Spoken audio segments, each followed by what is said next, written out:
Pour ce qui est de la commune de Semois, on est à 52% de participation, ce qui est évidemment pas beaucoup, mais quand même supérieur à la moyenne nationale. La liste arrivée en tête, c'est la liste PS Écologie Les Verts, avec 36% des voix.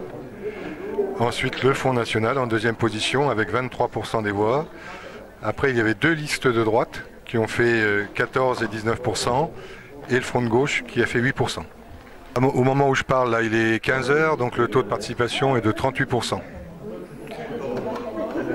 Un tout petit peu moins que dimanche dernier. Un tout petit peu moins que dimanche dernier, mais enfin bon, d'ici 18 heures, on va peut-être rattraper ce retard. Bon, on sera pas loin des 50% de toute façon. Il y a un enjeu local, puisque forcément ce seront nos conseillers départementaux, mais il y a aussi un enjeu national par rapport en particulier de l'importance du vote pour le Front National.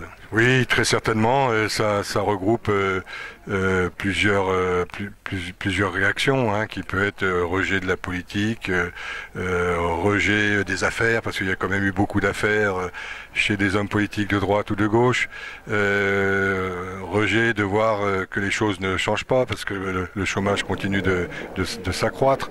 Voilà. Et ce sont des gens qui se réfugient vers cette proposition sans vraiment avoir d'objectifs précis.